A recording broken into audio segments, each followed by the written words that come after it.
Motumbaxa, meu populacho abençoado, aqui quem fala com vocês é o seu guerreirinho suburbano preferido.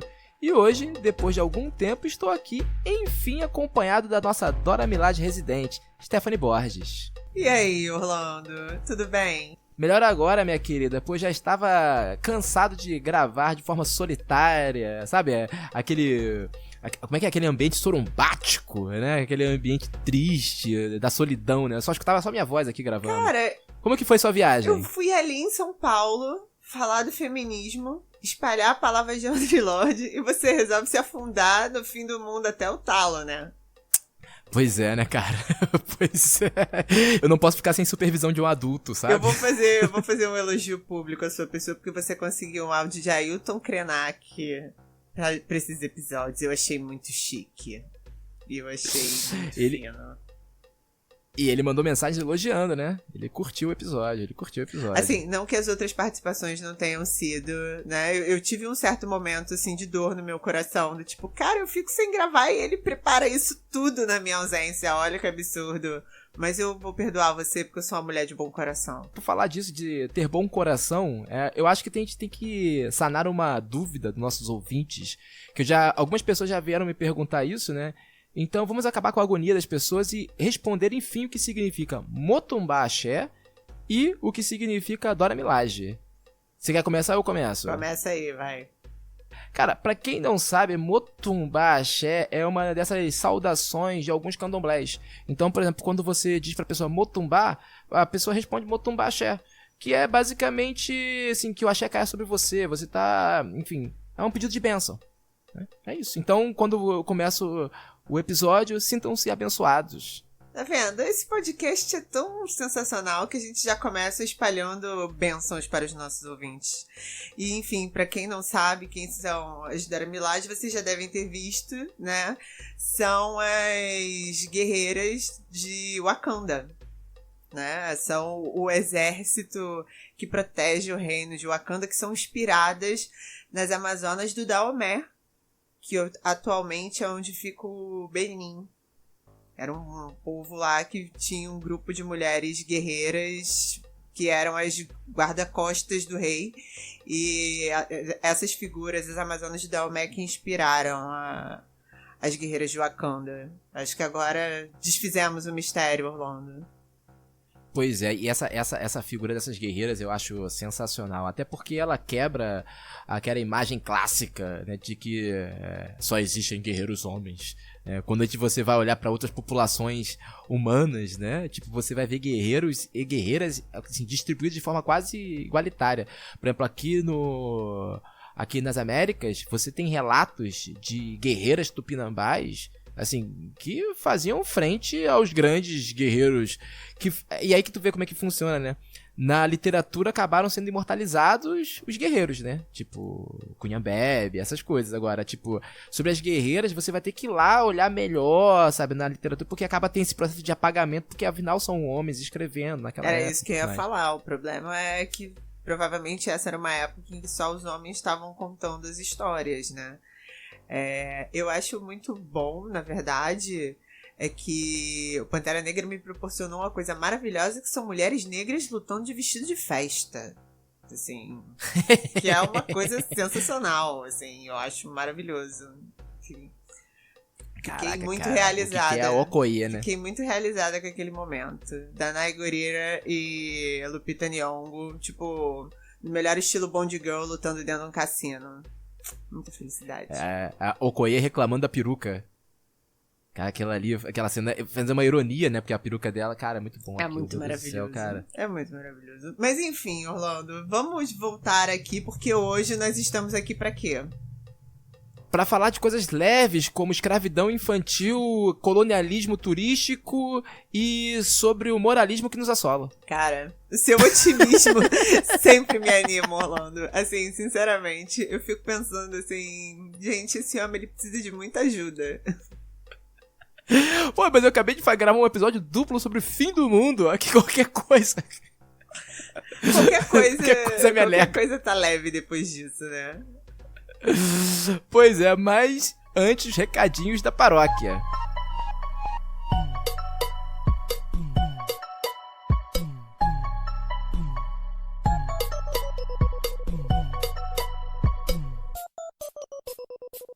os nossos gloriosos recadinhos, eu queria lembrar vocês que para quem ainda não pode apadrinhar o nosso podcast, mas quer arrumar um jeito de ajudar a gente, vale seguir a gente nas redes sociais, no Twitter e no Instagram. Nós estamos como @benzinainc. Mandar os links dos episódios que você gosta para os seus amigos e também assinar o nosso podcast. Se você escuta a gente pelo Spotify, vai lá e segue. E também pode assinar no Podbean ou no seu aplicativo de podcasts preferido. Pode parecer uma coisa boba, mas isso ajuda a gente a ser recomendado nas plataformas. Isso facilita o Benzina ser encontrado por aí para quem ainda não descobriu o nosso podcast Encruzilhada, feito com tanto carinho. Quem já pode coçar o bolso, vai lá no padrim.com.br/benzina e a partir de R$ 4,20 tem várias faixas de apoio que se encaixam no seu orçamento. Então você escolhe lá a que tá melhor para você, pinga um cascalho pra gente e nos ajuda a continuar produzindo conteúdo independente. Como eu sou a poeta desse podcast, né, já vou voltar trazendo poemas. Vou ler 2 poemas curtinhos da Marília Flor Cosby, num livro maravilhoso chamado Mugido, que é um livro que reflete sobre as relações entre homens e animais a partir das nossas alianças e questões em relação à comida. Então, vamos lá. E o coração de uma vaca sem nome, será que se come? A ciência de se comer uma vaca, 1 quilo e tanto dentro do peito, R$5,13 por 400 gramas no balcão do supermercado. No estômago, pesa o que não se sente bater. Do matambre ao coração, a cidade se encheu de moscas, porque se encheu de sangue. O cheiro de osso queimado invadia a sala de aula. O quarto do hospital não tinha dia certo. Na geladeira de Anísia, uma garrafa d'água, ovo e as rapadurinhas de leite que ninguém comprava. Não se tinha dia certo. Comia-se. Se você já se alimentou hoje, agradeça a um produtor rural. O cheiro de osso queimado. O matadouro nos levava, sem almoço, da fome à náusea. É isso, e mais uma vez, em algum momento, esse poema vai se relacionar com alguma coisa das nossas notícias. Vamos ao nosso episódio, gente.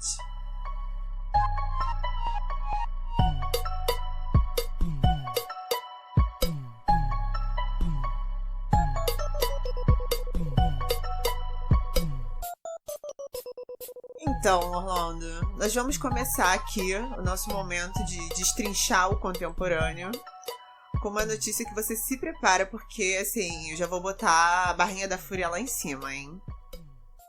A notícia é a seguinte. Pioneira dos direitos civis nos Estados Unidos, Rosa Parks ganha versão em Barbie. Boneca celebra o poder feminino com figurino idêntico ao da homenageada e material informativo. No rastro do Dia da Igualdade das Mulheres, que foi celebrado nesta segunda-feira, uma segunda-feira que foi no final de agosto, a Mattel lançou uma versão da boneca Barbie em homenagem a Rosa Parks, um dos maiores ícones dos direitos civis do país. O brinquedo foi criado com roupas que reproduzem peças autênticas usadas por ela e acessórios exclusivos. Também há um material informativo sobre a vida de Rosa, mulher negra que em 1955 recusou-se a levantar para ceder seu lugar no ônibus a um homem branco, conforme previa a lei. A atitude desencadeou protestos liderados por Martin Luther King Jr. Então, eu já começo assim, pensando. Só posso fazer um adendo? Só posso fazer um adendo? Fala.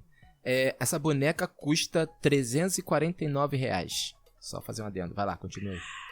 Então, agora eu vou começar dizendo que a primeira coisa, né, é que essa matéria já começa falando da homenagem a Rosa Parks e vai falar quem é Rosa Parks no fim do segundo parágrafo. Depois tem toda uma continuidade falando da Sally Ride, que foi a primeira mulher americana no espaço. Mas o meu foco aqui vai ser, assim, a notícia é a Barbie, né? A informação é, tipo, vamos fazer essa... Vai ser lançada essa Barbie. E aí a gente tem, Orlando, a cooptação dos direitos civis, da história da luta contra a segregação das pessoas negras, transformada num brinquedo, né? E assim, tem um material informativo aí falando quem é Rosa Parks. E não explica que, por exemplo, ela teve uma decisão de atitude de desobediência civil que fez com que ela fosse presa, né? E a prisão dela desencadeou todo um questionamento e o início de uma série de protestos. Então, assim, é uma figura icônica da luta dos direitos civis e da militância negra nos Estados Unidos, transformada numa boneca, numa notícia que coloca, assim, como se fosse uma coisa banal, né? São várias camadas de ódio, então eu nem vou pegar pela questão da notícia, vou falar do seguinte. Existe uma questão muito recorrente que as pessoas questionam se toda representatividade é boa, então poderiam pensar, mas olha que legal, vai ter uma Barbie da Rosa Parks, é uma homenagem, é uma coisa fofinha. Só que a partir do momento em que, primeiro, você está descontextualizando a causa, segundo, você está transformando na Barbie, que durante anos foi um modelo de padrão de beleza, de imagem de controle de corpos, que estabeleceu padrões inatingíveis para todo tipo de mulheres e meninas no mundo inteiro. E aí você tem uma mulher negra sendo colocada dentro dessa forma. Isso é realmente uma homenagem? Sabe? Assim, as meninas vão crescer mais conscientes da importância do feminismo e dos direitos civis porque elas vão brincar com a Barbie da Rosa Parks. Sério? Eu tô muito furiosa, Orlando, me ajuda. Assim, tipo... Cara, assim, eu só quero lembrar, assim, que durante muito tempo, mas assim, isso continua de uma forma, assim, continua sendo recente, porque, assim, eu tive a experiência de participar em algum nível da criação da sobrinha da minha ex-companheira, né, enfim, e ela é uma menina negra, e uma das coisas que a gente tinha que lutar contra era o desenho da Barbie, né? Que é um desenho muito popular entre meninas de, sei lá, de 6, 7 anos e tudo mais. E, inclusive, isso gerava nela uma imagem bem negativa de si, né? Assim, porque a Barbie continua sendo ali aquela loura que todo mundo sabe muito bem, né? Cara, nos últimos anos, a Barbie tentou dar uma melhorada. A Mattel fez uma jogada de marketing, né? Pra tentar fazer com que a Barbie tivesse, tipo, medidas menos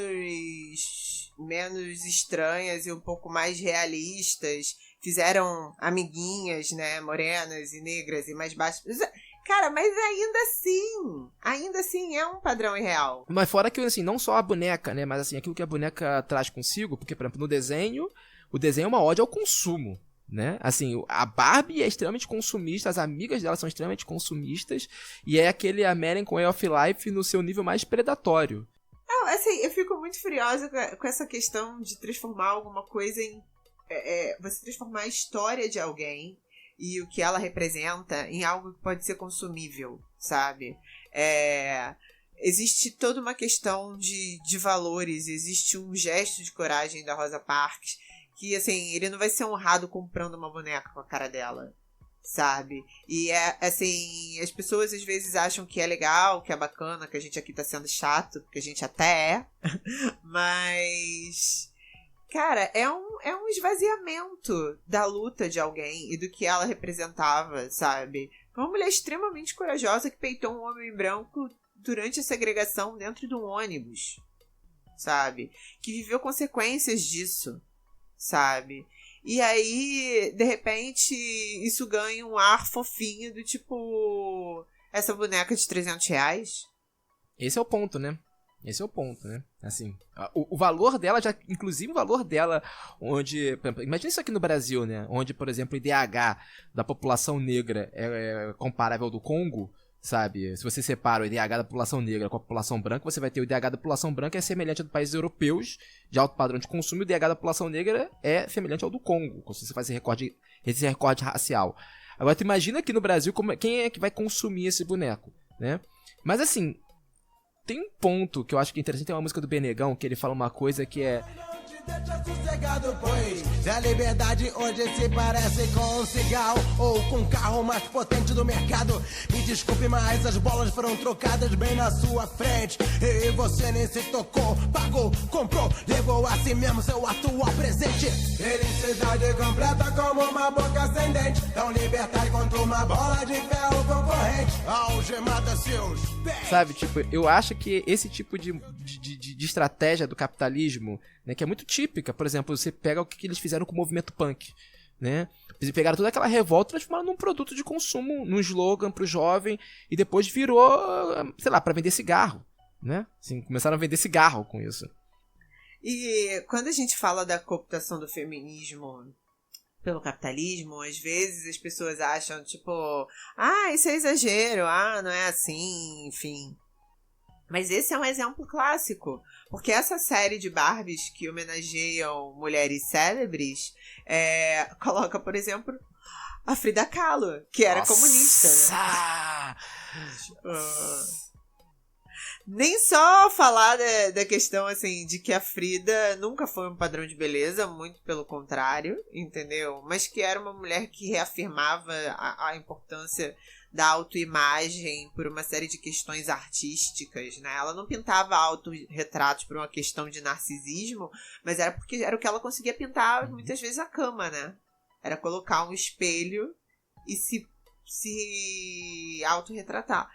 E aí, de repente, além da gente ter toda essa transformação da Frida Kahlo numa imagem totalmente esvaziada da história dela, enfim, como comunista, a gente também tem a transformação dela numa Barbie. Então, eu questiono muito essa coisa do tipo, não, agora temos Barbies que são ícones, mulheres pioneiras, enfim. Mas isso realmente faz com que as histórias dessas mulheres sejam contadas e que as causas delas sejam compreendidas e que as pessoas entendam que você, quando faz escolhas, né, você pode, se você é simpático aos direitos civis, é um contrassenso você pagar R$300 numa boneca? Pois é, né? Assim, eu diria uma coisa, assim, eu posso ser anarquista aqui? Chato.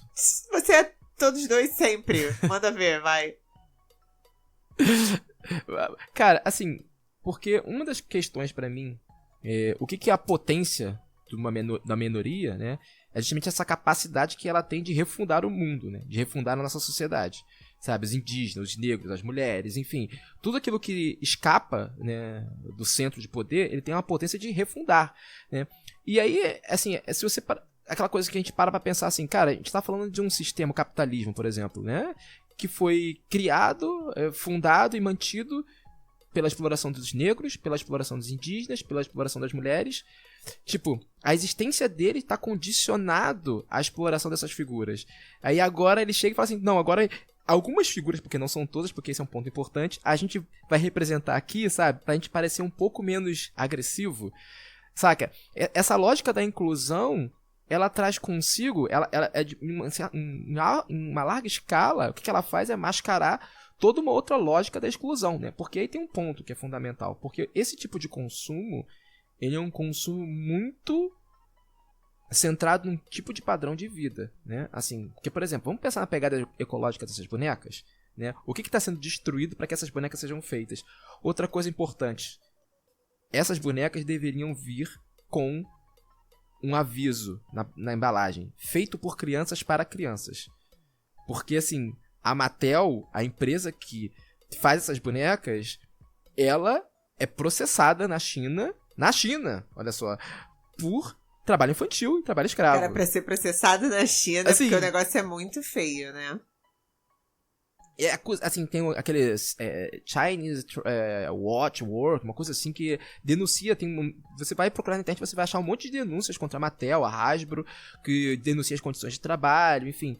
Então, por exemplo, é muito louco pensar que um símbolo da libertação está sendo produzido tendo a partir da exploração de outros, né? Assim, quantas pessoas estão sendo exploradas, quantas pessoas estão sendo, sabe, subjugadas, a vida de pessoas está sendo destruída para aquele boneco, né, assim, ser produzido. Pra a liberdade ser vendida na prateleira, né, cara? E é muito bizarro isso, porque se coloca todo um discurso de marketing como se fosse uma coisa bacana, como se fosse uma coisa boa, sabe? Quando, assim, além de você estar falando de todas essas questões ecológicas, de produção, enfim, mas é uma coisa muito... é um contrassenso muito grande, cara, porque as mulheres negras nunca são padrão, né? Elas nunca são padrão de beleza, elas nunca são padrão. E aí você pega justamente um público que passou anos vulnerável sem se ver representada, e aí você traz uma figura histórica importante. É um jogo sujo pra pegar no emocional também, né? Muito sujo. Você vê muito aquela sujo. questão, tipo, Muito eu cresci com bonecas que não se pareciam comigo em nada, sabe? Tipo, hoje em dia eu sou a tia que se preocupa em comprar bonecas que se parecem com as minhas sobrinhas, enfim, com as minhas primas, justamente por causa disso. Porque na minha época não tinha, não existia essa opção. E aí, de repente, assim, sei lá, pode vir alguém bem intencionado e pensar, não, mas isso aqui é legal. Tipo, cara, não é. Não é. É uma jogada simplesmente para parecer com que a empresa pareça menos pior, sabe? E para parecer que existe uma aliança com alguma causa. Se houvesse alguma aliança com alguma causa, a Barbie não seria, tipo, o padrão de beleza branco, americano, e essa celebração do consumo que ela foi, sei lá, ao longo de 50 anos. Tive muitas Barbies, brinquei muito, mas assim, sempre tive uma relação de amor e ódio com as minhas Barbies, assim, porque ao mesmo tempo que eu me divertia com elas sempre me lembravam de alguma coisa que eu nunca seria, sabe?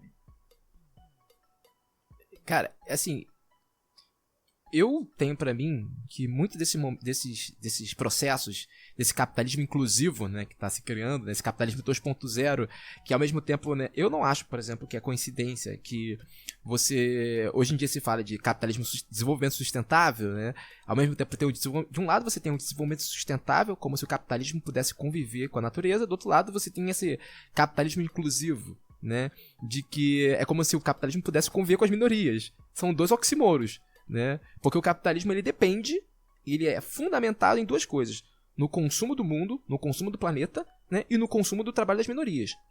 Ponto. Não tem como o capitalismo ser reproduzido de outra forma. Porque assim, se você tem... a Suécia é do caralho ver na Suécia, porque todo mundo lá é feliz, porque sei lá o que... Beleza, a Suécia é um país do tamanho de um algodão, e tipo, o celular da Nokia depende da extração de minérios em países africanos em regime de trabalho escravo. Então a fábrica da Nokia na Suécia, que é do cacete, saca? Tipo, que emprega todo mundo e sei lá o que, mas depende, sei lá, da escravidão no nível global. Então assim... esse capitalismo inclusivo, essa ideia de capitalismo inclusivo que se desenha ali a partir do final dos anos 80, né? Porque até os anos 80 isso não era uma questão, né? Assim, ele tem, pra mim, aí vem meu lado paranoico, né? Mas assim, não é porque eu sou paranoico que eles não estão atrás da gente, né? Assim, o capitalismo faz isso num processo de sequestro de libido, né? Ele tá sequestrando justamente a libido daquelas massas que se ficassem de fato revoltosas, ia dar ruim pra eles, bicho. Sabe, fica naquele joguinho de assim, vamos apaziguar as pessoas, vamos fingir que a gente tá incluindo, que a gente pensa em direitos humanos, vamos fingir que a gente pensa nas pessoas. Porque não sabe que não é isso, né, que tá em jogo, né? E aí é muito triste, porque a gente vê que tem várias pessoas que, na verdade, o que elas querem é se ver, consumir coisas com as quais elas consigam se relacionar, quando, na verdade... eles só querem seu dinheiro, eles não querem saber realmente da melhoria das condições da sua vida, né? Tipo, simplesmente assim, gaste seu dinheiro, se alinhe aqui um pouquinho e, enfim, vamos continuar lucrando. E quando isso parar de ser lucrativo, eles vão te esquecer. Esse é o ponto, né? Eles vão te esquecer. A bola do momento é justamente isso. Se você for ver esse pessoal de marketing hoje em dia, isso começou a se desenhar, por exemplo, ali no começo dos anos 2000, quando você começou a ter aqueles produtos cosméticos para a população negra. Sabe, tipo, teve aquele caso clássico do Rexona Black, se não me engano, né? Assim, se por um lado, assim, você tem especificidade do corpo negro, sobretudo pra maquiagem, enfim, que são importantes, por outro lado você vê que isso é o capitalismo olhando, olha, tem um público aqui que a gente pode explorar. É isso, assim, e a troco de quê que a gente tá explorando isso, sabe? A troco de quê que a gente tá... Bom, como uma pessoa que já passou por várias tentativas de embranquecimento comprando maquiagem, devo dizer que é muito bom que existam outras opções de maquiagem, porque, assim, ninguém quer parecer um panda, ao contrário, Orlando. Sim. Ninguém. Já abandonei muita loja de maquiagem porque eu tô pedindo um tom escuro e alguém chega pra mim e fala, não, mas você é mais clarinha. Tipo, esse é o momento em que muita gente já perdeu a venda na vida. Tipo, você é mais clarinha, eu larga as coisas e vou embora. Nossa. Mas, assim, aquele tom elogioso, condescendente, sabe? Nossa. E aí, assim... mas tem essa questão, assim, eu acho que isso acaba se confundindo, na verdade, né? Coisas que, por exemplo, a gente realmente quer e a gente tá disposta a pagar, porque, enfim, sou uma mulher vaidosa e uso maquiagem ocasionalmente, porque gosto, né? Tipo... Oxum aí, ó. Enfim, e aí, tipo, mereço, gosto de me tratar bem, né? Enfim. E aí... Tem que, senão o santo cobra. Olha, separem. E aí, enfim. Tipo, aí existe uma questão, sabe? Mas quando você começa a cooptar boneca, cara. Boneca, tipo... Até um tempo atrás você não tinha nenhuma Barbie, agora você tem a Barbie da Rosa Parks. E, cara, a Rosa Parks é a melhor história, porque é justamente a história do prefiro não. O homem branco vira pra ela e fala Exato. assim, levanta daí pra eu sentar. E ela diz, prefiro não. Exato. É a potência do prefiro não, né, cara? Cara, assim, enfim, eu tô muito furiosa com essa notícia. Eu voltei muito animada e já cheguei aqui como? Levando uma dessa no peito, assim, do tipo... Como segurar uma marimba dessa hoje? Tipo, a pessoa fica furiosa, cara. Sem condição, assim.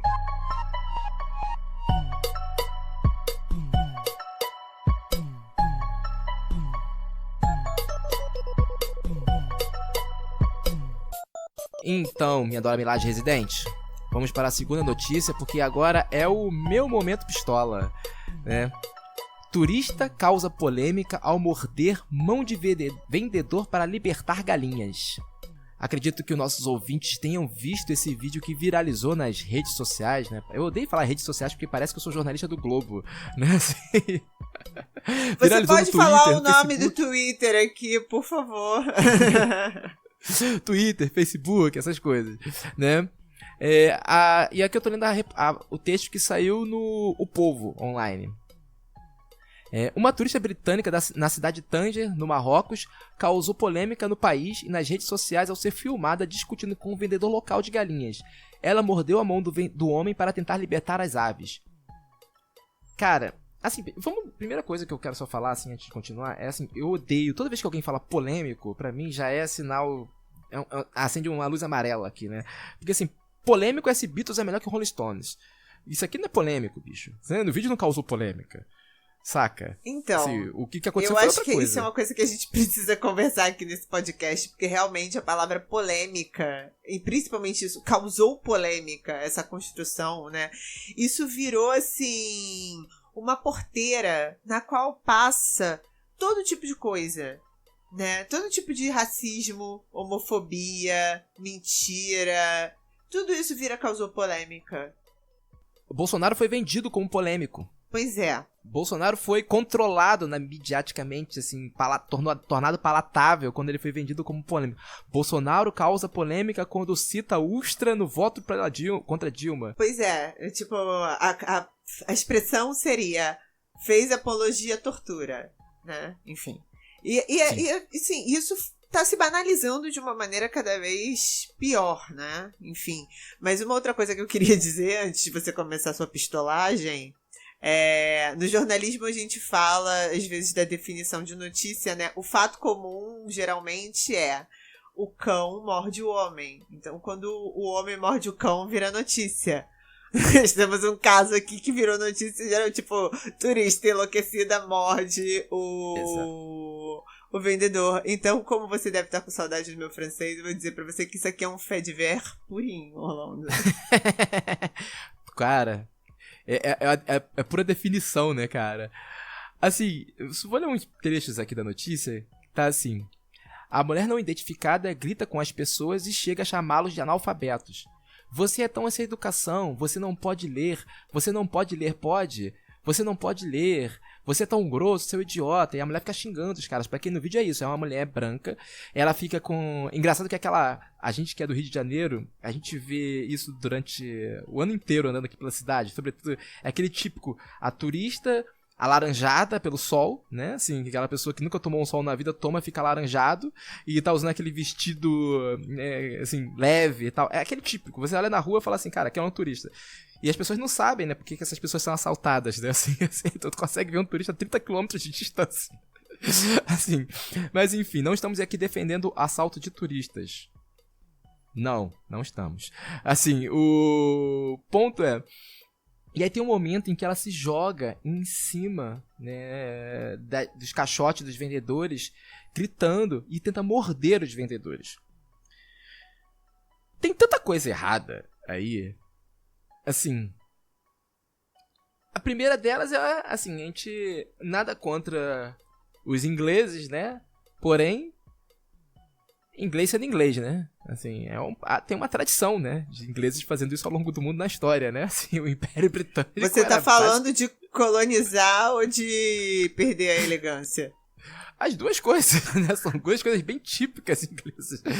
Assim, nada contra os ingleses, tem até amigos que são, mas assim, o ponto é, cara...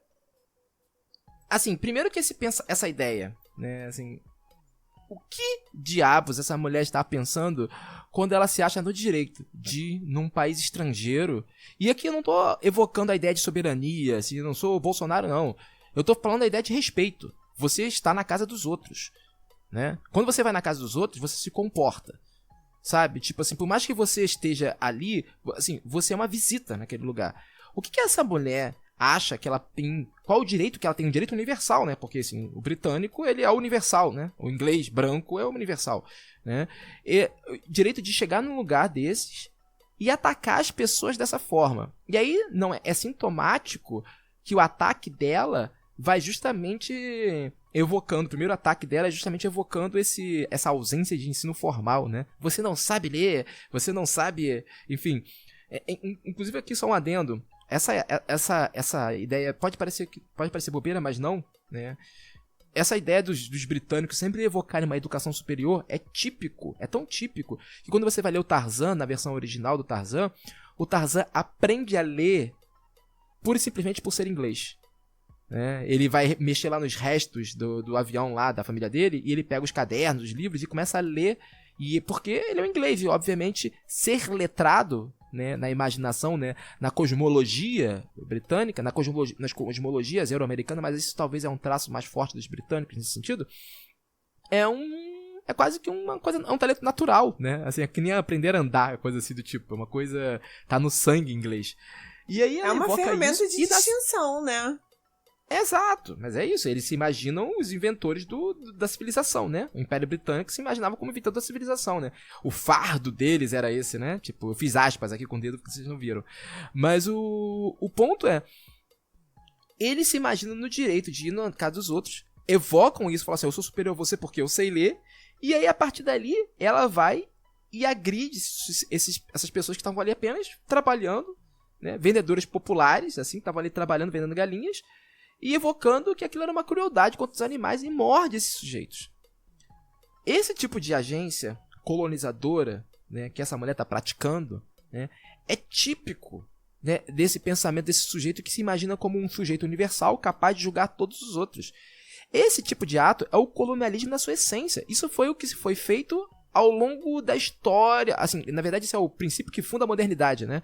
A escravidão foi feita em cima disso. O genocídio dos povos negros, dos povos indígenas foi feito em cima disso. Né? Dessa ideia de que existia um sujeito universal capaz de dominar os outros. Né? Capaz de ensinar aos outros o que estava fazendo. Né? Inclusive, se você for ver lá tudo que foi feito com os povos indígenas ali a partir do século XVI, teve isso como um preceito, né? Tipo, nós temos que civilizar essas populações. Como? Exterminando elas. Essa ideia de integração, né, típica do colonialismo vem daí. Então, assim, inclusive, só lembrando também que a justificativa quase que moral que os britânicos evocavam, né, para a colonização da África como um todo, é justamente essa superioridade intelectual que eles tinham com os povos ali residentes, que eles se auto-atribuíam, diga-te claro. Então, assim, esse tipo de comportamento é digamos, o colonialismo na sua essência, né? Tá ali numa casca de nós, né? Assim, é um caso típico, prototípico. E o que me incomoda é ver esse tipo de coisa sendo reproduzida todo santo dia nas porras das redes sociais. A discussão sobre imolação animal em terreiros de candomblé fez esse tipo de gente sair do bueiro. Fez esse tipo de gente sair da porra do bueiro.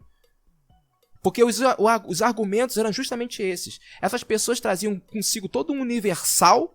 Porque esse que é o ponto. Assim, eu já fui vegano, sabe? Eu tento adotar uma dieta desse tipo. Porque eu entendo que o consumo de carne, ele é um dos problemas do mundo atual. Sabe? A indústria alimentícia é um dos problemas do mundo atual. Agora, isso é uma coisa. Eu não tô pressupondo um universal que eu vou jogar contra outras pessoas para criminalizá-las. Esse que é o que acontece nas militâncias de redes sociais. Então, por exemplo, a discussão sobre imolação em terreiros de candomblé e umbanda, a forma como foi discutida, a forma como algumas celebridades de internet, celebridades de Instagram, lidaram com isso, cujo nome não falarei, pois não tenho dinheiro para pagar o processo, entendeu? É basicamente o que essa turista estava fazendo. É basicamente jogar um universal contra as pessoas e dizer, eu sou melhor que vocês, eu sei mais do que vocês. Inclusive, ela e outras pessoas, né, trouxeram um suposto avanço, né, porque é óbvio, essa militância, né, é arauto da modernidade. Eles são os arautos dos novos tempos. E falam, olha, seus bárbaros que comem carnes, seus bárbaros, seus primitivos, essa religião de vocês tem que sacrificar animais, nós não precisamos mais disso, nós somos agora uma humanidade moderna, sabe? É exatamente a mesma coisa. Então, assim, é engraçado as pessoas se revoltando com esse ato, né? Desse ato dessa mulher. E assim, e quando você vê uma coisa muito semelhante acontecendo aqui no Brasil com relação à criminalização das casas de matriz africana, e isso num cenário que, veja só, num cenário tão sensível, onde onde praticantes de religiões de matriz africana são mortos, onde terreiros são destruídos, as pessoas se calaram. As pessoas se calaram vendo esses ataques, porque afinal, né, tinham posts lá compartilhando imagens de cachorrinhos tristes, dizendo, olha, você sacrificado. Saca? Então, pra mim, o que aconteceu não tem nenhuma distinção aqui no Brasil com isso. Mas é óbvio, todo mundo se revoltou contra essa turista. Essa turista criou polêmica, mas essa militância que, sei lá, criminalizou 2 vezes, né? Ou seja, essa militância racista foi deixada solta na internet. Vai então, lá, Macumbeiro, respira aí que eu vou fazer uma... Filho de Ogum. Filho de Ogum nesse momento. Vou fazer um questionamento que é o seguinte... Por que a vida das galinhas está valendo mais do que a vida de certas pessoas, desde que elas sejam negras, africanas, não brancas, né? Porque eu acho muito curioso como existe esse discurso moral de vamos proteger os animais, né? Mas assim, proteger os animais de que pessoas? Né? Assim, eu duvido muito que essa mulher teria tido uma atitude dessa se ela estivesse fazendo turismo num lugar que ela encontrasse um monte de gente branca, talvez um pouco mais pobre, vendendo galinhas para sobreviver. Eu duvido muito que ela ia se apossar dessa questão de jogar o ensino formal e qualquer outra coisa. E eu também partilho dessa ideia de que a gente precisa repensar os nossos hábitos. Sou uma pessoa que evito comer carne já faz um tempo, como cada vez menos, mas enfim, não parei, não sei se vou parar. Mas eu acho muito hipócrita essa ideia de que algumas pessoas se imbuem de um certo moralismo, de uma certa virtude, para dizer que elas estão defendendo vidas que são muito válidas, que a vida dos animais são válidas, enquanto elas estão desautorizando a vida de outros seres humanos. Quer dizer, você criminalizar o candomblé e a umbanda, você está desvalorizando a vida de outras pessoas em prol das galinhas, dos cabritos, dos pombos e dos outros bichos que possam vir a fazer parte de um ritual e que são parte de um ritual, mas que também são parte do alimento da comunidade, sabe? É muito hipócrita. É muito hipócrita. Eu acho muito curioso isso, como é que a mulher se arvora no direito de ir lá, atacar um vendedor. O que ela sabe do que esse cara precisa pra viver? Ela já parou pra pensar que se ele tivesse opção, talvez ele estivesse fazendo qualquer outra coisa que não vender galinhas? Será que ela nunca pensou que esse cara pode desenvolver uma relação com essas galinhas? Porque ele cria, porque ele cuida desde pequenininho e ele vende porque, enfim, é o ganha-pão possível pra ele naquele momento? Enfim, eu fico muito furiosa com essa coisa porque, enfim, as pessoas colocam como se fosse tudo muito simples, é tudo muito fácil, né? Tipo, sou um vegano bem intencionado, logo vou definir aqui como é que vocês precisam se comportar para atingir o mesmo nível de iluminação e coerência que eu. E a pessoa está simplesmente apagando uma série de outras questões que fazem parte do modo de vida dos outros. Só que um adendo, quando teve, eu tomei muito à frente nessa discussão na época do Twitter, né? E inclusive é só uma coisa que eu achei sintomático, o número de pessoas que apareceram, brancas, que apareceram na minha TL, evocando a falácia do infanticídio indígena, né? Assim, então você defende índios que matam crianças. Eu falei, o pacote tá completo, né? O pacote da criminalização do outro, da demonização de outras formas de vida tá completo para essas pessoas, né? Porque é impressionante como... Porque é aquilo, né? Uma coisa que eu sempre falo, fake news, essas mentiras divulgadas em massa, elas dizem muito mais sobre o desejo das pessoas que replicam aquilo, né? Assim, do que qualquer outra coisa. As pessoas já estão muito mais aptas a acreditar, por exemplo, que os índios são pessoas selvagens que matam suas crianças. Então, por isso que elas já acreditam muito rapidamente naquilo, né? E replicam de uma forma muito fácil. Da mesma maneira como, por exemplo, elas acreditam que nos terreiros de candomblé e umbanda se pratica tortura de animais. Os animais são esviscerados, maltratados o tempo inteiro. Porque, obviamente, porque elas vão associar isso com pessoas negras, com os índios, com pessoas com as quais elas já têm um problema anterior. E o nome desse problema é... Branquitude. Isso assim. Aí, assim, esse que é uma questão, assim. Existem, só pra deixar. Tem o veganismo interseccional, que eu acho sensacional, saca? Que justamente essas questões, pra eles, são questões da ordem do dia, né? Sabe? Constituir uma discussão sobre maus tratos de animais que levem em consideração outras formas de vida, né?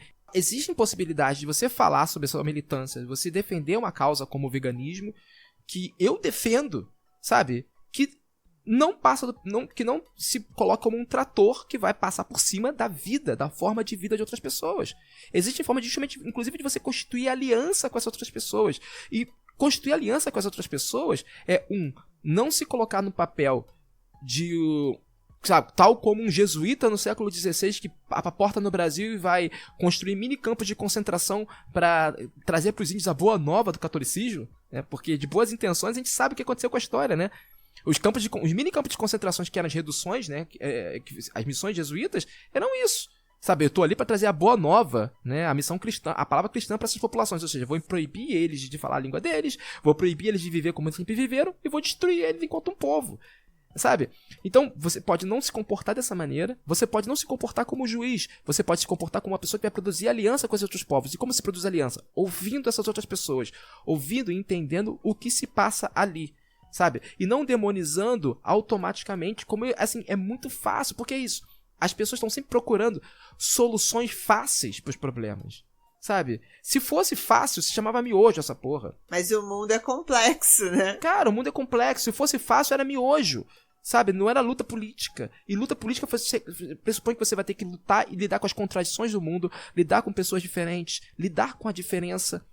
Entendeu? Então, assim, você quer discutir violência animal? Vamos lá. Primeiro de tudo, vamos eleger prioridades. Mas é muito mais fácil você atacar um vendedorzinho no meio da rua. Ou você se colocar como inimigo de uma religião que já vem marcada por anos e anos de discurso racista, do que você ir lá reclamar do frango do mercado, né? De você coordenar um boicote contra a indústria alimentícia, de você, enfim, discutir com as pessoas da sua família sobre os hábitos alimentares delas, embora eu conheça veganos que façam isso, criam climão, né? Do tipo, não, vou comer esse bicho morto, enfim. Mas é muito fácil você escolher um lugar em que é confortável você se posicionar como uma autoridade moral, entendeu? Em vez de você começar a pensar em coisas de larga escala que vão realmente fazer a diferença. Concordo plenamente com isso que você falou, porque é muito confortável, porque assim, e eu digo isso na condição de um homem branco, né? Você já tá nessa posição de hierarquia na sociedade, né? Assim, a sociedade colocou você, branco, numa hierarquia que tá sobre os outros. Você constituir uma aliança, tem que descer desse pedestal, querido. Sabe? Você tem que descer e começar a escutar o que está do teu lado. Começar a se colocar num mapa horizontal. Esse é um ponto. A militância, como um todo no mundo, ela sempre foi pensada como um exercício de conversão, como um exercício de pregação.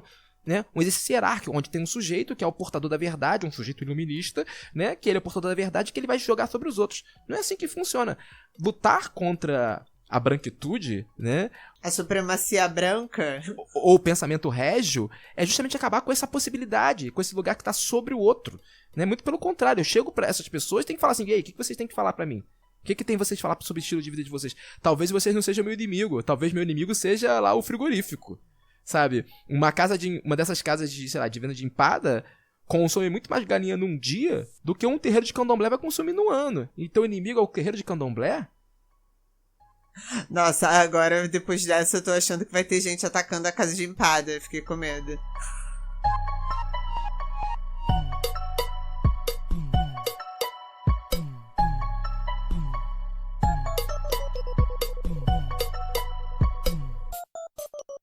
A Associação de Cornos da Bahia debate a violência contra a mulher. Integrantes trabalham para diminuir agressões após episódios de infidelidade. Lauro de Freitas é um município baiano na região metropolitana de Salvador, com 171 mil habitantes. A região é conhecida pelo turismo, sendo a porta de entrada para o belo litoral norte do estado. Agora, a cidade quer ser reconhecida por uma outra característica. Lá é a Associação de Cornos de Lauro de Freitas. Sem vergonha ou remorso, a instituição criada há 8 anos ajuda pessoas traídas a lidar com a dor da infidelidade. A ideia é formar um grupo de apoio, tentando evitar que cornos e cornas busquem a resposta na violência e no suicídio. Vai, fala pra mim, vê se não é uma notícia boa, vai. Assim, eu tenho um lugar de fala nessa notícia, pois corno já fui. Assim, inclusive, acho que se coisa mais universal do que o estatuto do corno e falar sobre ser corno, né? Ou, assim, corno-corna, né? Enfim, se você for, é um grande universal. Se você for lá, sei lá, analisar pinturas rupestres, deve ter alguma pintura rupestre que é um sujeito que foi corno, ele foi lá pintar, porque um dos grandes estímulos para a arte é um par de chifre na cabeça. Vamos ser sinceros, assim, o que seria da música romântica? Enfim, ainda que tenha toda uma condenação masculina ali, uma condenação machista, né? Mas ainda assim o estímulo é isso. O estímulo é o abandono, é a traição, enfim. Mas um ponto que eu acho interessante, tem 2 questões aí que eu acho foda. A primeira delas é que tem um processo aí de, vamos colocar assim, de desconstrução desses sujeitos que não passa por esse processo. Essa coisa que eu tava falando na notícia anterior, né? Do sujeito que se apregoa como uma certa. Ele tá acima dos outros porque ele é um militante, né? Porque ele é um sujeito que prega, que luta e sei lá o que. Você vai pegar hoje, por exemplo, o discurso sobre masculinidade tóxica, que muitos homens ficam replicando isso no Twitter, né? Tipo, como um discurso quase como se fosse uma sessão de descarrego, né? Uma coisa que é muito comum hoje em dia é você ter um homem que vai no Twitter e começa a falar assim: eu assistia filme pornô, agora eu não assisto mais. Agora eu sou um sujeito desconstruído e sei lá o que, e bababá. Tipo assim, se torna um ato performático no qual o sujeito começa a listar as coisas que ele fazia e agora ele diz: eu não faço mais. E aí todo o processo da militância dele, da discussão que ele faz sobre masculinidade tóxica se torna pura e simplesmente um ato de... um salam-aleikum, né? Tipo, a inscrição de uma certa superioridade moral com relação aos seus antigos pares, ou seja, com os outros homens. O que esses sujeitos estão fazendo, acho que vai na direção completamente contrária. Tem umas coisas tipo, sou corno e por esse, digamos, por esse infortúnio estou aqui discutindo uma questão de gênero que inclusive mata pessoas. Eu não tô falando disso de uma coisa que eu sou superior de ninguém, não. Eu tô usando esse infortúnio original pra produzir uma certa diferença, né? Aqui nessa minha rede vocal. Então, assim, eu acho genial, porque tem uma questão que esses caras estão anos-luz dessas discussões, fala assim, cara, olha só, ser homem é isso, é lidar com isso também, sabe? Tipo, é lidar com essa perda, é lidar com ser corno, é lidar com a infidelidade. Isso é natural, bicho. Não vamos recorrer ao suicídio, não vamos recorrer à violência, sabe? Eu acho isso interessante, né? Uma outra forma de lidar com, digamos, primeiro com essa revolta, né? Com essa coisa da masculinidade, e segundo, sem apelar pra moralidade, que é fundamental, que é uma coisa que assola as discussões de internet hoje em dia. Então, eu acho o seguinte, essa questão de ser corno é uma questão de tempo, né? Tipo, se você não foi, né? Ou você vai ser, ou você já foi e não ficou sabendo, enfim. E eu acho que é muito potente isso, né? Dos caras se afirmarem como cornos e falarem... Estamos aqui querendo arrumar um jeito de lidar com a nossa dor, porque você tira essa figura de uma imagem ridícula do sujeito enganado. A partir do momento que ele é consciente e assumido, você acaba com a graça, você acaba com a piada, você não tem mais como ridicularizar o corno, né? Ele acaba de fazer uma inversão ali e se colocar orgulhosamente na situação dele de traído. E vamos conversar sobre esse problema, vamos descobrir como ou recompor a relação ou como lidar com o seu orgulho ferido, com a sua autoestima, com o seu senso de valor próprio, né? Sem ter que recorrer necessariamente a agredir o outro. E outra coisa, assim, a gente tem um problema aí de masculino universal, porque na verdade é uma associação de homens e mulheres traídas. Então, assim, tem uma troca aí entre homens e mulheres acontecendo para discutir infidelidade. Uma das questões que me incomoda muito em muitos debates sobre gênero, sexualidade, porque, em última instância, tá se evocando uma ideia de amor romântico, né? Assim, inclusive eu já vi isso sendo evocado em discussões sobre poliamor, sabe? Assim, como se o poliamor fosse digamos, o último refúgio de uma certa idealização romântica, né? Assim, cara, eu acho que essa outra forma de colocar o assunto, que é uma forma muito mais leve e que esgota desse moralismo que assola as discussões atuais, é potente. E aí tu vê, a potência é essa ação, né? Tudo que é potente, assim, ela rapidamente se converte numa ação do tipo, olha só, gente, tá, acontece. Literalmente, assim, acontece, ponto. O ponto deles é, chifre é uma coisa que acontece. Pra todo mundo, assim, você não pode nem naturalizar a questão do homem ser infiel, que é o outro problema, né, que é assim, que digamos é o padrão, a infidelidade masculina, ela é naturalizada como quase uma pulsão normativa, né, quase como se fosse uma coisa do homem ser, assim como os ingleses são letrados, os homens são infiéis, né, tipo, eles escapam disso, e ao mesmo tempo que eles escapam também da demonização da mulher infiel, né? Tipo assim, e aí que vem um ponto, eles não falam da mulher infiel nem do homem infiel, eles falam da infidelidade, como um acontecimento, porque é isso que muitas vezes né? A infidelidade é um acontecimento, ponto. A gente precisa mostrar essas coisas e justamente para debater a primeira coisa que tem que acabar o amor romântico. O amor romântico também foi uma ferramenta da igreja e do patriarcado para definir controles de corpos, enfim, para definir controles de linhagens e paternidade e transferência de herança, fazer com que as mulheres não tivessem direitos a várias coisas durante séculos. Assim, a gente tem mulheres que se casam e tudo que elas tinham direito era transferido para os maridos, uma série de leis arcaicas, e tudo isso foi sendo naturalizado em cima dessa ideia do amor romântico, de que o amor vai redimir, vai te completar, vai te dar sentido, aí você casa e você é feliz para sempre, enfim, tudo isso. O que já é uma coisa que cerceia muito a gente, porque, assim, você pode sim ter várias outras possibilidades de amor que não se enquadram no romântico, nem nos modelos de relacionamento que essa ideia do amor romântico oferece.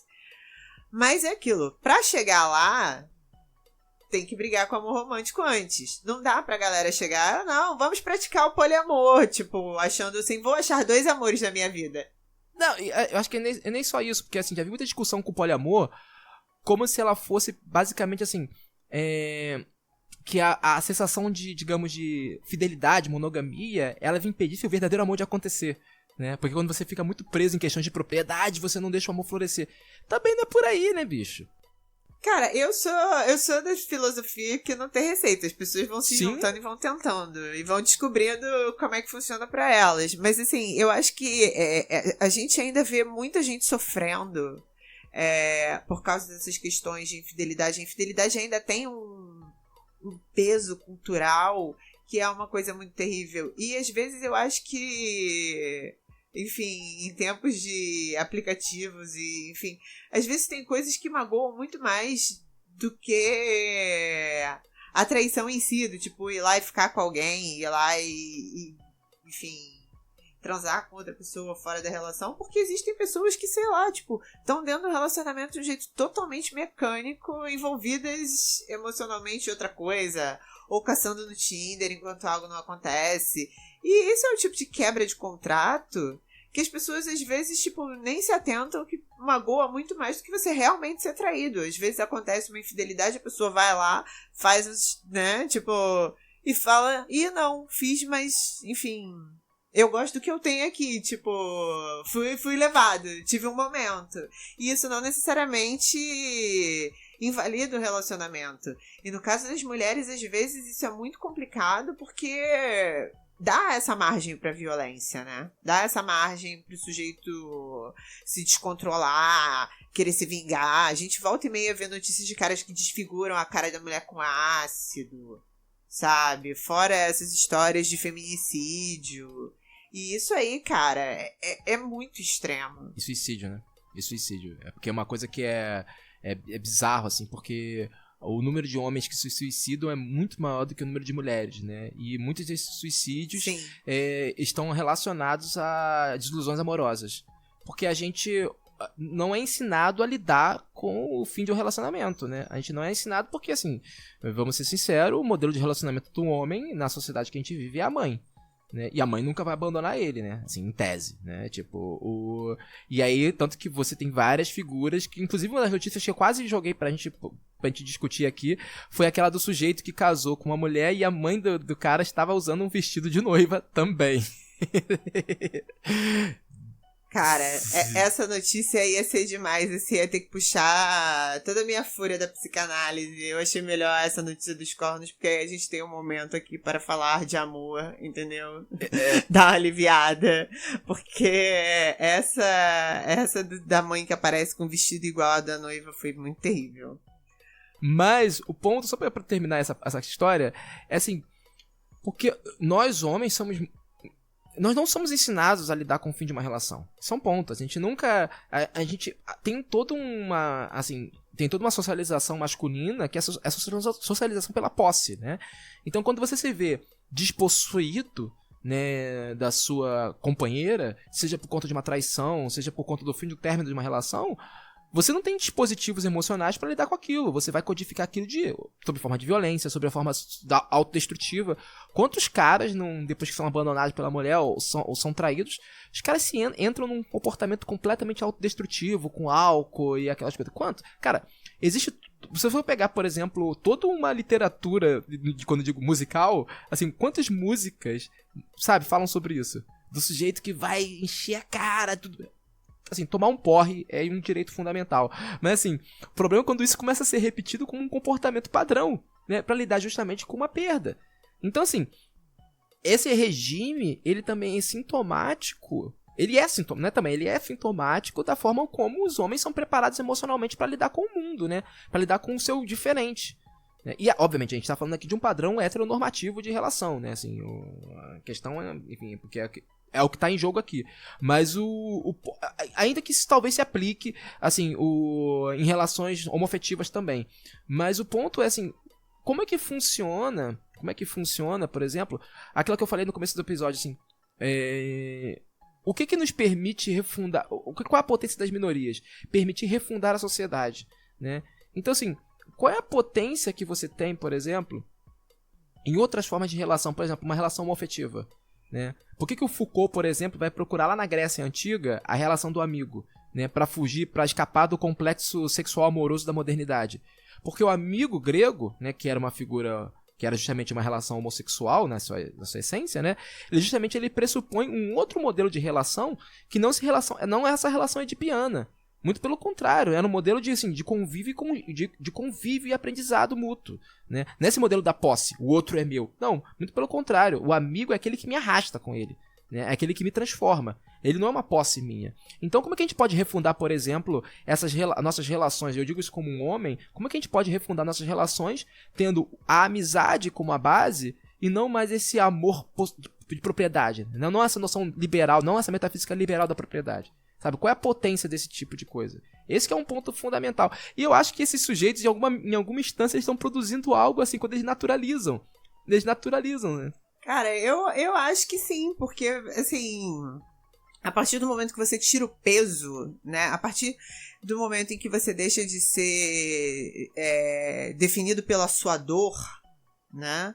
Porque tem muito isso também, assim, pessoas que passam por certas experiências, a gente tem muito uma ideia de que ser forte é, às vezes, reagir ou com violência ou com intensidade a certas coisas. Mas existe uma força que funciona também ao contrário, né? A partir do momento que você assume do tipo, dói, mas tem mais o que fazer, cara. Sabe? Então você vai cuidar da sua dor lá. Então, assim, a partir do momento que o cara vira assim, sou corno. Tipo, isso me magoou, isso doeu, tipo... Preciso lidar com isso de uma maneira que não seja destrutiva nem pra mim, nem pra pessoa com quem eu me relaciono. Cara, inverteu a lógica da situação. Total, você faz essa lógica da propriedade, né? Da relação com uma propriedade. Justamente, por que uma coisa que falta, é porque a gente vive essa coisa que eu fico batendo aqui no programa da metafísica liberal, porque a metafísica liberal, o sujeito, e o sujeito é sempre um homem no geral, né? Mas assim, obviamente, não aplicada só aos homens. Na verdade, não, porque depois que eu traduzi o ensaio da Bell Hooks sobre mulheres que se tornam sujeitas, agora nós temos sujeitas também. Sim, mas aí é a potência do menor, né? Essa é a potência da minoria. Porque, assim, na metafísica liberal clássica é só o homem, que é um sujeito de propriedades. O homem é definido pelas suas propriedades. Sim! Sim, eu sei. Quando a gente começar a falar de grada quilomba aqui, a gente vai falar do sujeito e das suas funções sociais e de todas as coisas que se atribuem ao sujeito que acabam se tornando parte do que se identifica como privilégio branco, mas no caso que eu tô querendo dizer que, tipo, as outras pessoas além do homem branco modelo também têm suas agências e seus projetos e suas mas e que incluem, inclusive, recusar a metafísica liberal. Não, né? total. Tipo... Então, mas eu só quero... Eu tô tocando nesse ponto porque a questão fundamental desse sofrimento masculino é justamente essa crença desmedida na metafísica liberal como se fosse uma coisa da natureza humana. Então, por exemplo, o sujeito ele não consegue lidar com a perda, vamos colocar assim, da sua companheira, porque ele só consegue colocar a sua companheira em termos de uma propriedade. E quando ela sai, quando ela some, ele deixa de ser algo, ele se torna menor. Não, e às vezes nem chega a ser uma perda, mas às vezes é simplesmente tirar a mulher daquele lugar de idealização, né? Porque se a gente parar pra pensar também dentro desse esquema normativo, se a mulher não é necessariamente uma posse, ela também é vista dentro de todo um ideal de pureza, né? Enfim, existe uma série de códigos do que uma boa mulher deveria ser. Sim. Né? Então, a partir do momento em que ela escapa disso, parece que todo o resto desmorona. Tipo, a mulher tá lá e ela faz uma coisa, tipo, trai o cara. Tipo, parece que todas as outras coisas que aquela mulher seria boa, tipo, perdem a validade porque ela cometeu algo ali que escapa do esquema. Então, às vezes, nem chega a ser o fim do relacionamento. Pode ser a mulher simplesmente chegar lá e falar, traí você, mandei mal, desculpa aí, mas nem queria terminar. Tava com tesão, pronto, acontece. Tipo... Então, esse é um ponto, porque isso faz com que você falou das agências das minorias, né? Agência das mulheres, agência de outros sujeitos, outras sujeitas, que é justamente isso. O momento em que esse sujeito, embebido da metafísica liberal, no qual ele só pode ser um senhor de propriedade, ele é obrigado a reconhecer que outros sujeitos têm agência, isso quer dizer que esses sujeitos não podem ser objetos, não podem ser propriedades para ele. E aí surge o problema, ele começa a dar defeito. Inclusive, eu tenho pra mim que todo esse encrudecimento do mundo, todo esse, digamos, essa onda conservadora que não é só brasileira, tá no mundo inteiro, é justamente isso. É um momento em que essas hordas estão percebendo, os outros têm agência. É o vendedor de galinhas, ele tem uma agência. Aquela mulher lá, ela não entendia aqueles sujeitos como portadores de agência. Ela não consegue reconhecer que existe um jogo de interesses que faz aquele sujeito estar ali vendendo galinhas. Pode não ser o desejo dele, é isso que eu tô falando. Não é necessariamente o que a pessoa mais quer, né? Ninguém acho que acorda um dia e fala, nossa, o sonho da minha vida é vender galinhas. Mas... voltando a essa questão que você falou, eu penso muito nisso também, assim, como parte desse embrutecimento que a gente tá vendo vem justamente de pessoas que sempre se viram de acordo com uma série de privilégios e possibilidades, vendo que não vai ter pra todo mundo, né? E aí começa a disputa. Não, e que nem todo mundo, e que assim, justamente eu acho que vem muito dessa compreensão que ele não pode transformar todo mundo numa boneca para consumo. Que eu acho que essa capacidade do mundo de converter a vida do outro em um objeto de consumo é sintomático dessa metafísica liberal, né? Inclusive, se for para pensar, assim, a metafísica liberal é justamente isso, né? A conversão do mundo em propriedade, ou seja, em objetos que você pode possuir. Inclusive a biografia, a luta dos outros, e você pode consumir e vender para as pessoas, né? Esse processo de empacotamento da revolta, empacotamento da luta, empacotamento da vida dos outros. Isso aqui é um produto para o consumo, toma, aqui tá na prateleira do supermercado. Tá totalmente ligado com esse sentimento de que tudo é uma propriedade, inclusive o ciúme, possessivo, essas coisas todas. Olha, eu acho que depois dessa eu vou fazer a minha defesa da cornitude e aí a gente vai encerrar esse episódio, porque agora você conseguiu amarrar, tipo, da Barbie e da Rosa Parks até o consumo do outro, um viés afetivo. Então acho que a gente devia simplesmente aceitar que, enfim, ser traída da vida vai acontecer. Você pode não saber, mas não se iluda que você não é imbatível, né? Enfim.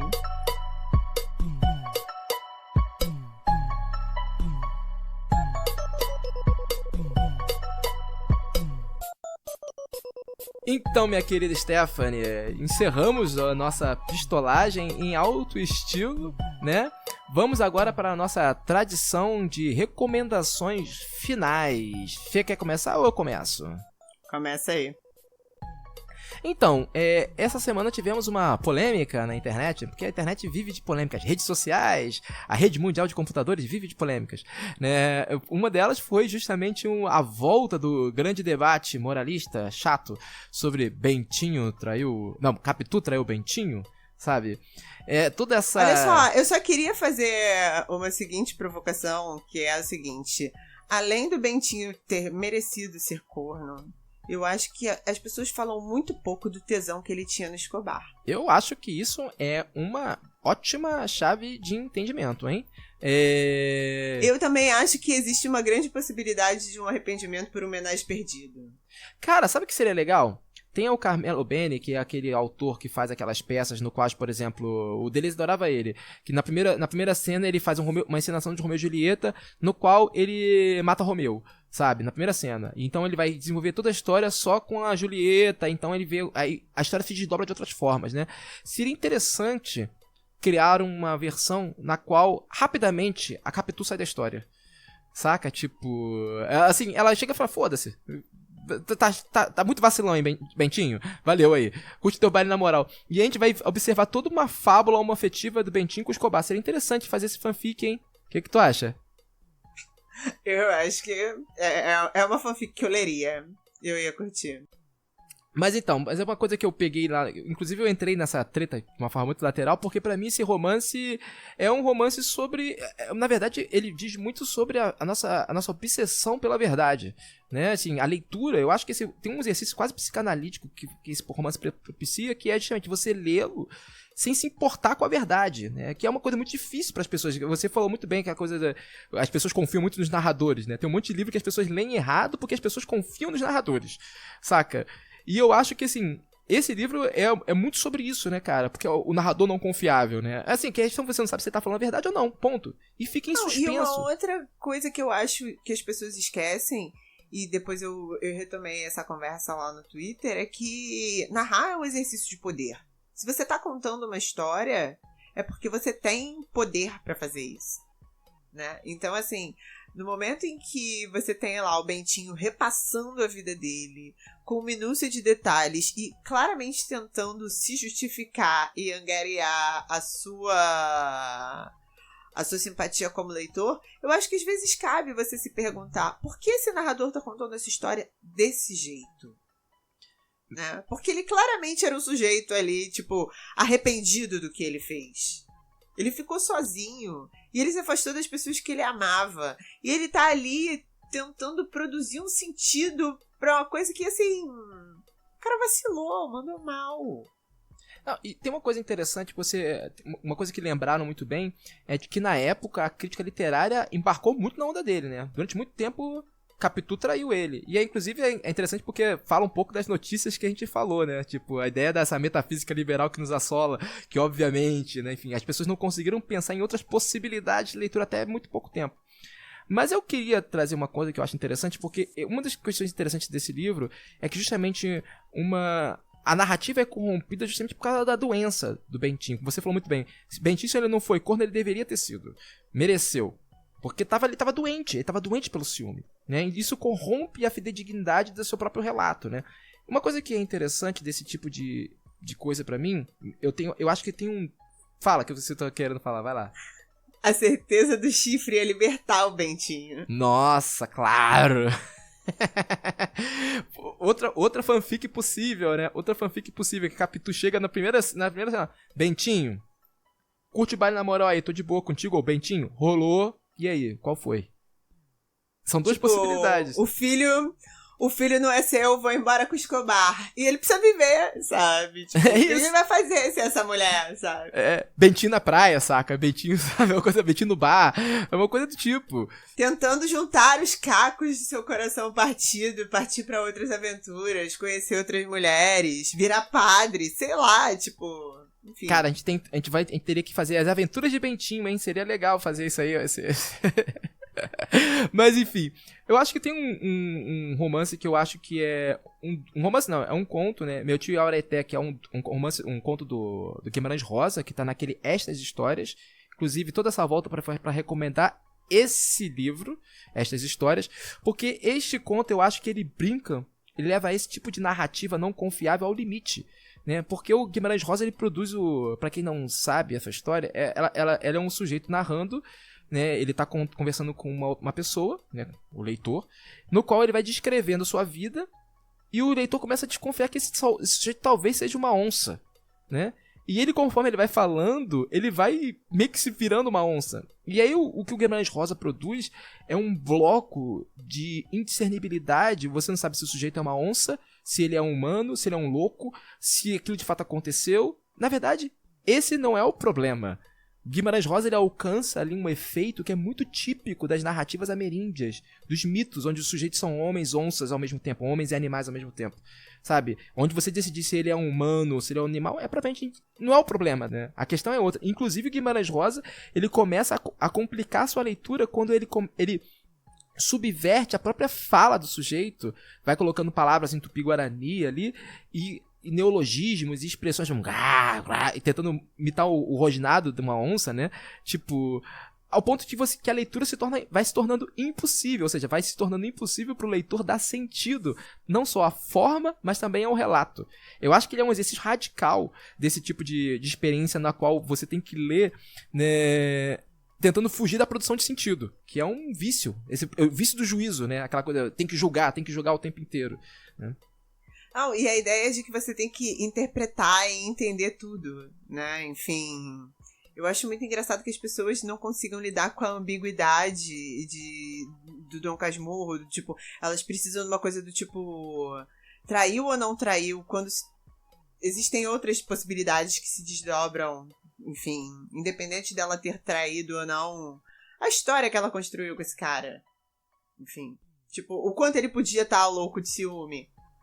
Só um último adendo sobre isso, essa coisa desses blocos indiscerníveis já foi tema em vários episódios do Benzina, mas em especial o episódio que a gente gravou com o Luiz Antônio Simas, né? Quando a gente falou sobre os orixás. Você recomendou esse conto e eu me lembrei de um outro livro que eu li, que não é necessariamente sobre... Assim, tem uma certa indiscernibilidade, mas é de um outro jeito, mas chama Memórias do Porco-Espinho, que é sobre um sujeito que ele tem um duplo animal. E aí o duplo animal dele é um porco-espinho, que infelizmente é um duplo maligno. Então, assim... O porco-espinho existe para realizar todos os desejos ruins do sujeito. Só que o sujeito morre e é o porco-espinho que conta a história da vida do cara. Eu acho o porco-espinho muito engraçado, inclusive, porque a maneira como ele descreve os seres humanos é hilária. Mas a minha dica, na verdade, vou acabar dando 2 dicas. Foi mal. Eu acabei lembrando do porco-espinho aqui. Acho que ninguém vai reclamar. Bom, se reclamar também já foi, né? Enfim, tipo... A outra dica...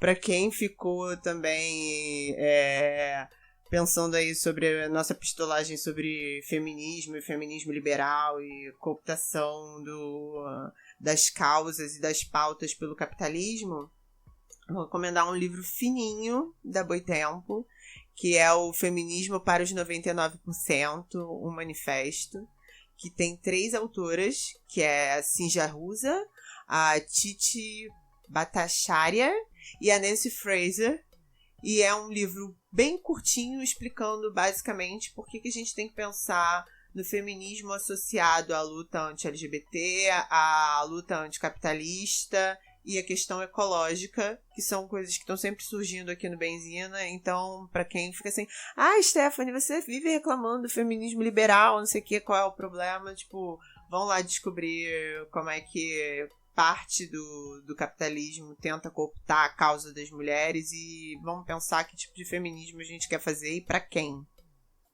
É isso.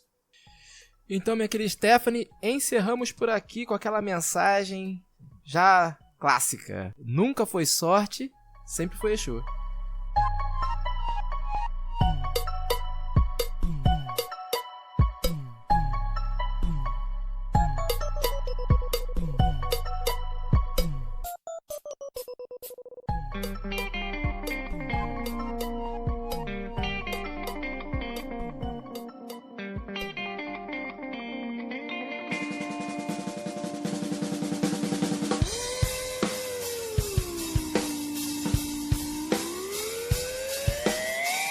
Não se pede, paz se conquista. E não será com guerra, pois guerra santa não existe. Não insista, guerra santa, paz satânica. Acho que não, permita-me lembrar o que disse Avatar. Mas notaram da história da nossa esfera. Não sobrará pedra sobre pedra, pois se querem mesmo a paz. Porque as armas continuam a ser fabricadas em massa em nossa era. Esse mundo é emprestado, não faz sentido algum, então ficar apegado, agregado ao que não te leva mais além, não te deixa sossegado, pois se a liberdade hoje se parece com um cigarro ou com o carro mais potente do mercado, me desculpe, mas as bolas foram trocadas bem na sua frente e você nem se tocou, pagou, comprou, levou a si mesmo seu atual presente. Felicidade completa como uma boca sem dente, tão libertar quanto uma bola de ferro concorrente, algemada seus pés. Eu digo, crescimento econômico não gerará paz na terra. Cheque a estatística do lucro, não leve em conta a miséria, também pudera. Miséria de alma gera miséria humana, nada mais, nada menos que excesso da nossa atmosfera interna. Supunhamos hipoteticamente então, distribuição ecumênica de renda e informação, os primeiros passos de evolução desse plano, além de iluminar com sapiência divina o parco conhecimento humano.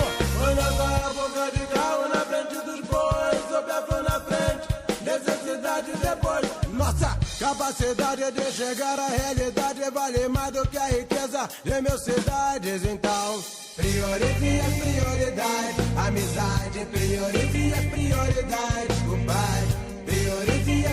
prioridade. Camaradagem, priorize o que fará diferença na sua passagem. Priorize as prioridades. O pai, Priorize as prioridades. amizade, Priorize as prioridades. Camaradagem, priorize o que fará diferença na sua passagem.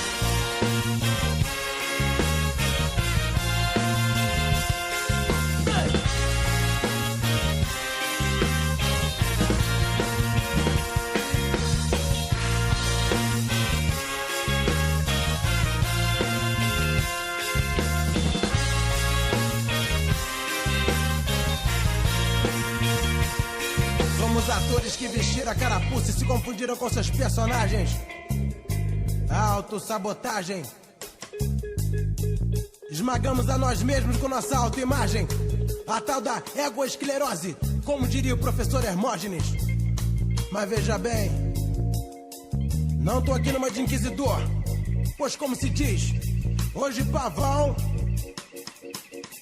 amanhã espanador. Nos encontramos no mesmo Titanic.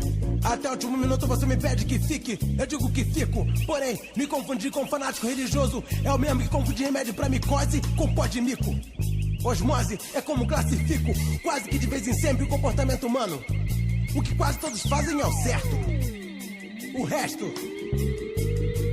é pura viagem. Medo, engano.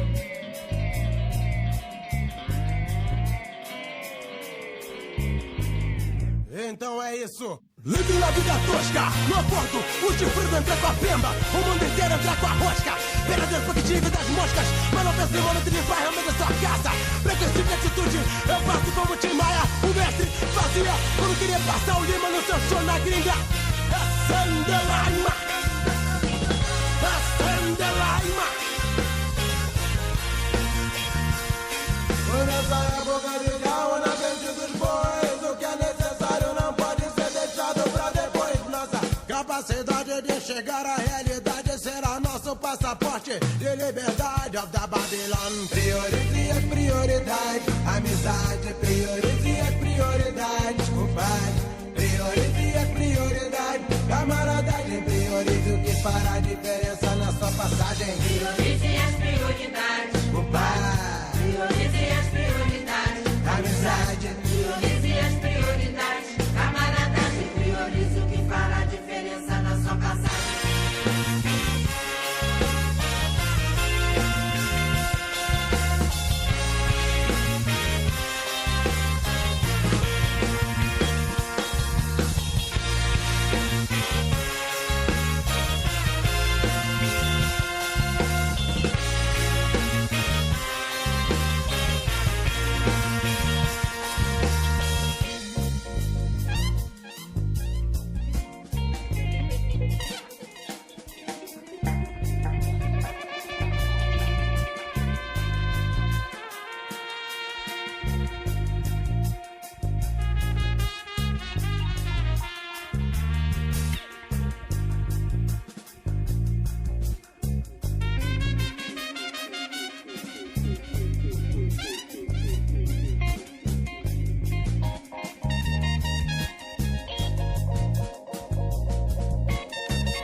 Nosso maior inimigo somos nós mesmos. É vez da nossa própria ignorância. Ignorância da própria orgulho. Às vezes o que o espelho mostra é duro de ver. Admitir que o que tu critica é bem parecido com você.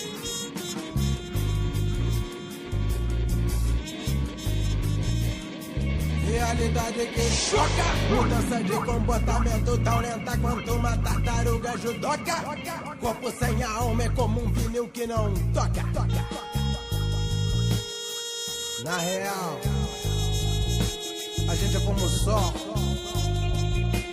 Não nasce nem morre, só sai do campo de visão normal. E como ele, energia eterna, irmão.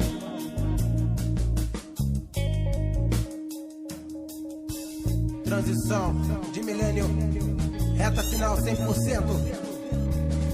Os dias passam na velocidade de um pavio de bomba aceso. Os dias passam na velocidade de um pavio de bomba.